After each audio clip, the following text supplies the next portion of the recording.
During the last one-third of the 1800s, as the United States became the world economic superpower, it also started expanding militarily. Now, the United States foreign policy had not been very important for a while, but as the United States became economically powerful, it started spreading for a lot of reasons. But before this period, U.S. foreign policy had been based on three things. First, neutrality. The United States, European nations were always at war, and so the United States, it just took a position of neutrality because it could. It didn't have to get involved in Europe's wars. Second, isolationism. And this was from George Washington. In his farewell address, he called for isolationism. And so the United States, it had not had a permanent military alliance since the alliance with the French during the American Revolution. And that alliance ended in 1799. So it had been at least 100 years. And third, the Monroe Doctrine. If you remember from the first half of this class, when James Monroe was president, John Quincy Adams created the Monroe Doctrine, which said the Western Hemisphere, or the American Hemisphere, that is North, Central, and South America, were closed to Europeans. They were closed to European intervention. And it said the United States would stay out of European affairs. And for the most part, it had held up. So that is what U.S. foreign policy was based on up until the late 1800s. And during this period, U.S. foreign policy will fundamentally change. From foreign policy, these are all realistic. They are ensuring the independence, security, and economic interest of the United States.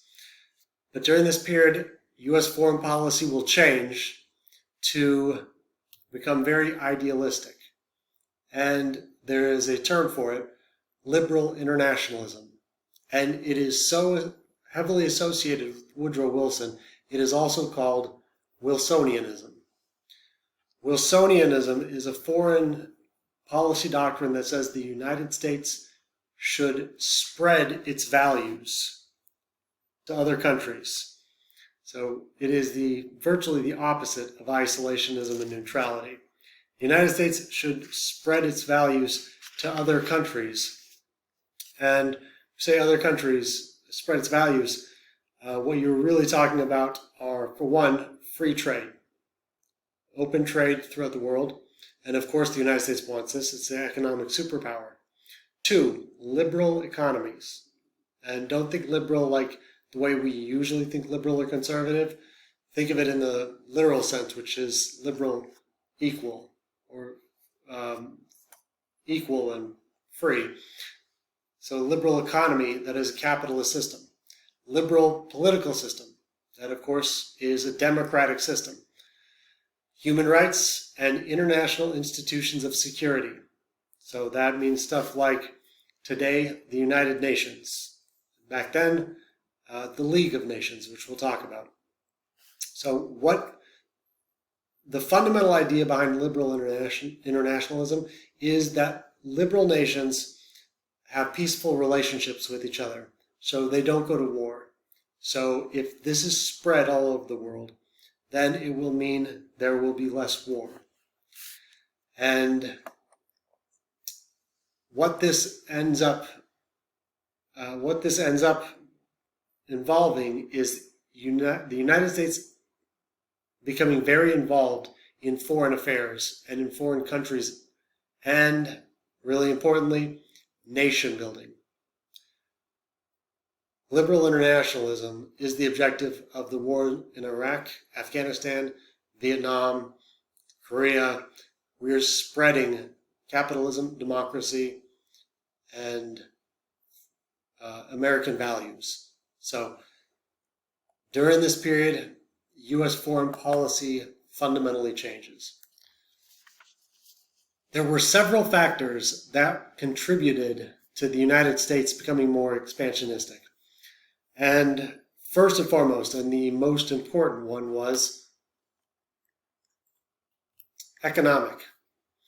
So the United States had become an economic superpower, and if it was going to stay an economic superpower, then it had to have foreign trade.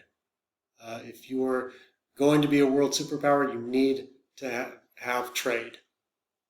And so, more than anything else, the United States emerging as an economic superpower meant it was going to start trading a lot more. And as it got more industrialized, obviously those big factories, those big corporations in the United States, they can only grow so large just selling in the United States. They have to sell overseas as well.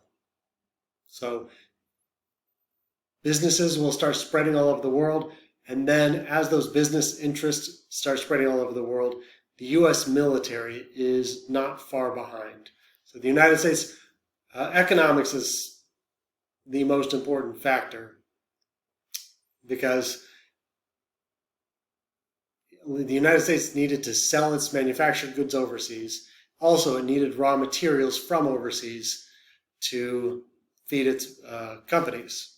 So trade, U.S. exports, they just exploded. So all the debate we have about globalization, that stems from the 1870s.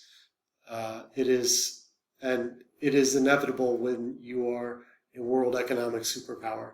You don't have to know these numbers, but in 1865, at the end of the Civil War, U.S. exports was somewhere in the neighborhood of like 270 million, 280 million. By 1900, it was somewhere in the neighborhood of 1.2 or 1.3 billion. So it went up about fivefold. So international markets were absolutely essential for the United States to become an economic superpower. Second, and this is so important to know, nationalism and imperialism. These two things go together. During this period that we are going to be talking about, it is known as the period of nationalism. And nationalism, people use it just to say national. It means national pride, but in world history, what it actually means is it's the beginning of nation states. So this period, it starts in like the 1870s and 1880s with the creation of Germany as a nation.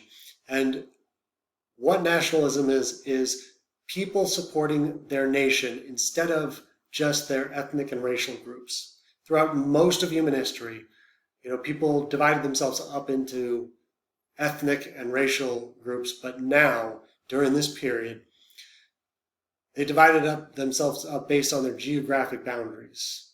And with those geographic boundaries, the idea behind nationalism is you do everything to support your nation, and you're in competition with foreign countries, with other nations. And that is so important to understand because nationalism, the period of nationalism in world history, it ends with World War I and World War II. I come across as critical of nationalism, I've been told, and the reason is because it will inevitably lead to war. If all countries are in competition with each other and they consider themselves an economic competition, then it will lead to war. And in world history, it led to the two of the worst wars in human history. And what goes along with nationalism is imperialism. If you are going to be a world power, you need to start having colonies all over the world. And this was especially true for the European countries. The European nations, they had started dividing up the world and started conquering it. And if you want to know why exactly they were doing that, and the writing of politicians and foreign policy leaders, especially in Europe and in Japan, they were so consistent in saying, we need to do this because of the United States. They were absolutely terrified of the United States because the United States, in a relatively short period of time, had just exploded in size and also economic power. All those European nations, if you look at how small they are, none of them can compete with the United States economically, just because of their size. So there's only one way they can compete with the United States, and that is by getting more territory. That way they'll be geographically larger. So during this period, the European nations, they divide up, they essentially start conquering the world. This is when France takes French Indochina, Vietnam, Laos, Cambodia. It's the beginnings of the Vietnam War, which we'll talk about later. It's also when they had what's called the Scramble for Africa. All the European nations got together and they divided up Africa. And so they basically got together, got in a room and said, all right, I'm going to take this, I'm going to take this, I'm going to take it. You can have this, you can have this, you can have this. And can you guess who was not invited to that conversation? Anyone from Africa. So the European nations are dividing up, the European nations are dividing up the world because they, in their minds, and they were correct about this economically, not morally or anything, but they did need to in order to compete with the United States.